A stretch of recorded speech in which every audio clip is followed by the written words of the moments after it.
Assalamualaikum warahmatullahi wabarakatuh. Nah, kembali lagi dengan saya Ibu Novian di pertemuan kedua kita. Nah, di pertemuan kedua kita ini kita akan membahas mengenai struktur kimia materi genetik dari kelanjutan gen, DNA, dan kromosom yang kita bahas pada hari Rabu kemarin. Nah, masih ingatkah kalian tentang DNA, kromosom, nukleotida, dan pasangan basa? Empat submateri ini pernah kita bahas di hari Rabu kemarin. Harapannya anak-anak tidak lupa mengenai materi ini karena empat materi itu memiliki keterkaitan dengan materi yang akan kita bahas kali ini. Apa aja keterkaitannya? Kita bahas lebih lanjutnya. Nah, di dalam tubuh kita terdiri dari beberapa sel. Nah, satu sel tubuh terdiri dari 46 kromosom. Nah, satu kromosomnya tersusun dari satu molekul benang heliks, double helix yang panjang. Nah, dalam double helix itu terdapat 6 miliar pasangan basa yang ada di dalam tubuh.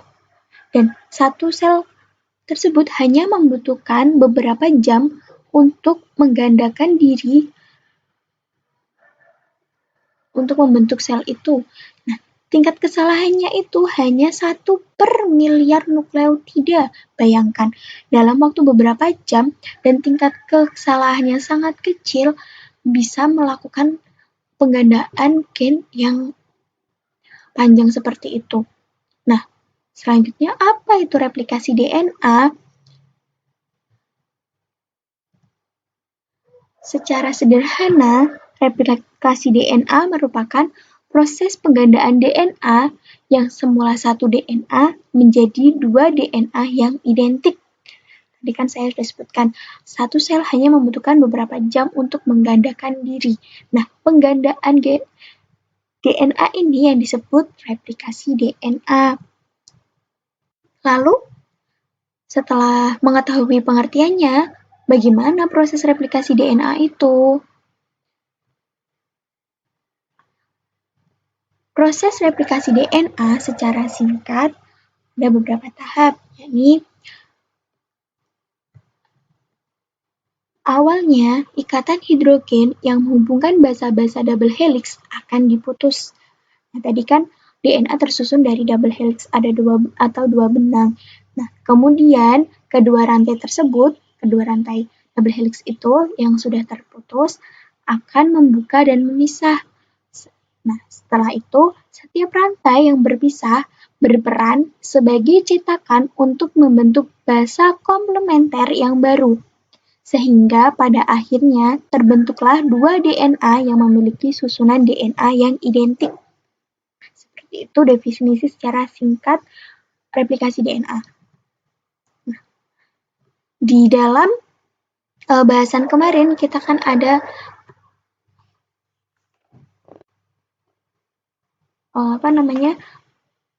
susunan polinukleotida. Nah, di dalam polinukleotida itu ada yang namanya ujung 5 aksen dan ujung 3 aksen.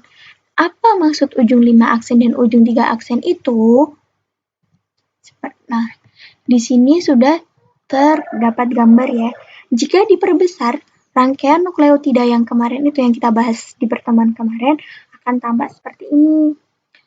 5 aksen disebut juga ujung 5. Kenapa disebut ujung 5? Disebut ujung 5 karena salah satu ujung gugus fosfat yang terletak di karbon nomor 5 cincin gula ini. Terletak di nomor 5 cincin gula, sehingga disebut ujung 5. Nah, ujung lain terdapat di gugus OH atau biasa disebut hidroksida, terletak pada karbon nomor 3 cincin ganda. Nah, hal tersebutlah yang menjadi dasar kenapa 5 aksen disebut ujung 5 dan 3 aksen disebut ujung 3. Kita lanjut ya. Oke. setelah kita memahami definisi replikasi DNA, sekarang ada berapa model replikasi DNA? Seperti tertera di layar ini, model replikasi DNA dibagi menjadi 3 jenis. Yang pertama, model konservatif, dan yang kedua model semi-konservatif, dan yang ketiga model dispersif. Apa itu model konservatif? Model konservatif adalah double helix yang lama tidak memisah, tapi dia langsung terbentuk double helix yang baru. Sedangkan model semi-konservatif, yakni kedua untai molekul DNA memisah yang berfungsi sebagai cetakan untuk sintesis untai baru yang komplementer. Dan yang model dispersif, yakni setiap untai pada molekul anakan DNA mengandung campuran DNA sintesis yang lama dan DNA yang baru. Hal yang perlu diingat anak-anak adalah induk DNA merupakan DNA lama yang bereplikasi, dan anakan DNA adalah DNA baru yang terbentuk dari hasil replikasi. Lalu, dari 3 model replikasi ini, model replikasi mana yang sudah teruji? Nah, model replikasi DNA yang sudah teruji atau beberapa ilmuwan yang sependapat, banyak pendapat yang mendukung itu adalah model semi-konservatif. Kenapa demikian? Selama 2 tahun pada tahun 1950-an, seorang ilmuwan, Matthew Mason dan Franklin Stein, mendukung model semi-konservatif ini. Nah, hal ini juga sependapat dengan penemu double helix DNA, yakni Bapak James Watson dan Francis Crick. Nah, ini gambar dari model konservatif, model semi-konservatif, dan model dispersif. Nah, ini kan terlihat di model konservatif, DNA langsung mereplikasikan diri. Nah, model semi-konservatif seperti ini, dan model dispersif seperti ini. Silakan ditamati. Nah, setelah itu, protein apa saja yang terlibat dalam proses replikasi DNA? Ada beberapa protein yang terlibat dalam proses replikasi DNA, yakni pertama, helikase yang berfungsi membuka DNA double helix induk pada garpu replikasi. Yang kedua, single strand DNA binding yang berfungsi berikatan dengan DNA dan menstabilkan DNA supaya tidak menyatu dan bisa digunakan sebagai template atau cetakan tadi. Nah, yang ketiga, protein primase yang berfungsi mensintesis RNA primer di ujung 5 aksen pada leading strand atau untai maju dan masing-masing fragmen Okazaki pada lagging strand atau untai lamban. Yang keempat, DNA polimerase 3 mensintesis DNA baru menggunakan DNA induk sebagai template dengan cara menambahkan nukleotida secara konvalen ke ujung 3 aksen dari untai DNA atau RNA primer yang telah ada. Yang kelima, DNA polimerase 1 membuang nukleotida pada RNA primer dan menggantinya dengan nukleotida DNA. Yang keenam, DNA ligase menggabungkan ujung 3 aksen dari DNA yang menggantikan primer ke bagian lain dari leading strand dan menggabungkan fragmen-fragmen Okazaki pada lagging strand. Yang ketujuh, topoisomerase mengurangi tegangan, pembukaan berlebihan pada posisi depan garpu replikasi dengan cara pemotongan, pemuntiran, dan penggabungan kembali uraian DNA. Yang terakhir, telomerase mengkatalisis pemanjangan telomer pada sel-sel eukariot sehingga mengembalikan panjang awal dan mengkompensasi pemendekan DNA selama proses replikasi. Nah, protein-protein inilah yang nanti akan terlibat dalam proses replikasi DNA. Nah, selanjutnya kita bahas mengenai kode genetik.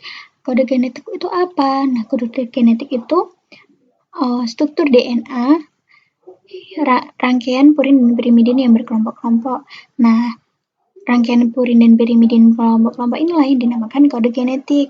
Masing-masing kelompok terdiri atas 3 basa nitrogen triplet yang disebut kodogen atau kode genetik. Kodogen tertentu menentukan jenis asam amino yang harus dirangkai. Nah, di dalam kehidupan ini ada 20 jenis asam amino, yakni dari alanin, arginin, asparagin, asam aspartat, sistein, asam glutamat, glutamin, glisin, histidin, dan sampai valin. Dalam asam amino ini memiliki kodogen yang berbeda-beda. Seperti itu.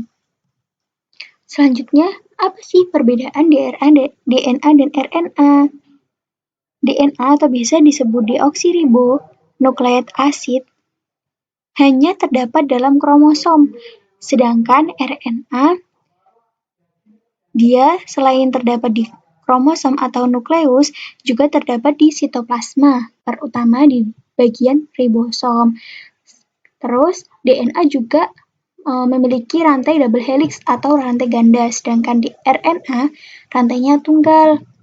Lalu, kadar tetap dan fungsinya mengandalkan faktor genetis dan sintesis protein, sedangkan RNA kadarnya tidak tetap dan fungsinya hanya sebagai sintesis protein. Kalau DNA kan membawa faktor genetik,